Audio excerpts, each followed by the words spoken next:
नमस्कार, India news के इस डिजिटल चैनल पर आप सभी का बहुत स्वागत है। मैं हूं आपके साथ रोहित पुनेठा और मैं बात करने वाला हूं हिमाचल के विधानसभा चुनाव की, जिसका ऐलान हो चुका है क्योंकि चुनाव आयोग ने प्रेस कॉन्फ्रेंस की और प्रेस कॉन्फ्रेंस में इस बात को बिल्कुल क्लियर कर दिया, साफ कर दिया कि 12 नवंबर को हिमाचल में विधानसभा का चुनाव होगा और उसके बाद 8 दिसंबर को हिमाचल विधानसभा चुनाव के नतीजे सामने आ जाएंगे।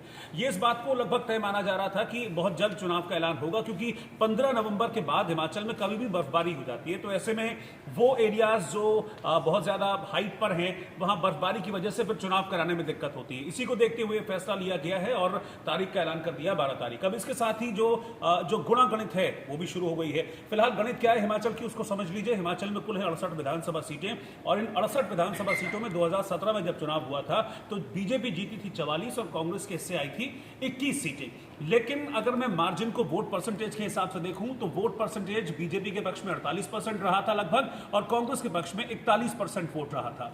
तो ये तो रही पिछली बार की इक्वेशन। लेकिन सबसे ज्यादा चिंता की बात जो है हिमाचल में वो है सीसॉ पैटर्न, यानी कि एक बार तेरी सरकार एक बार मेरी सरकार। ऐसा हिमाचल में पिछले 3 दशकों से होता हुआ आया है हिमाचल में कि एक बार कांग्रेस की सरकार बनती है, एक बार बीजेपी की सरकार बनती है, फिर कांग्रेस की सरकार बनती है, फिर बीजेपी की सरकार बनती है। लेकिन इस बार प्रधानमंत्री मोदी मिशन रिपीट पर काम कर रहे हैं। रिपीट का मतलब कि पिछली बार अब बीजेपी सरकार चला रही है, तो अगर वो सीसॉ पैटर्न पर चले हिमाचल के तो कांग्रेस की सरकार आनी चाहिए। लेकिन प्रधानमंत्री मोदी कहते हैं कि जिस तरीके से मिथक उन्होंने ये उत्तराखंड में तोड़ा, उत्तराखंड में भी कांग्रेस बीजेपी चलता था, लेकिन इस बार के विधानसभा चुनाव में बीजेपी ने इस मिथक को तोड़ते हुए सरकार को रिपीट किया है। तो इसी मिशन रिपीट पर अब बीजेपी काम कर रही है और इसीलिए हमने देखा पिछले दिनों सक्रियता बहुत ज्यादा प्रधानमंत्री की देखी गई। पिछले अगर 18-20 दिन की मैं बात करूं तो 3 मरतबा हिमाचल से प्रधानमंत्री मोदी हिमाचल से किसी न किसी तरह से कनेक्ट रहे हैं।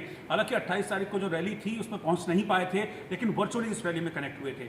उसके बाद फिर एक रैली करीब 8-10 दिन बाद उन्होंने की थी और इस दौरान बिलासपुर वो गए थे और उन्होंने एम्स का तोहफा हिमाचल प्रदेश को दिया था। और अभी की मैं बात करूं, अभी हाल ही में उन्होंने ऊना और चंबा का दौरा किया है।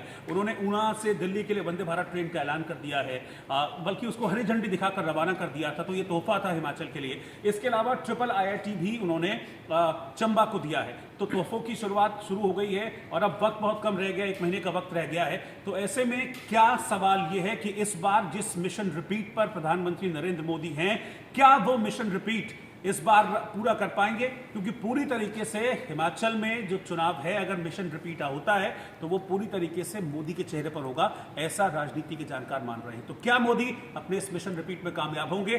क्या कांग्रेस को सत्ता में आने से रोक पाएंगे?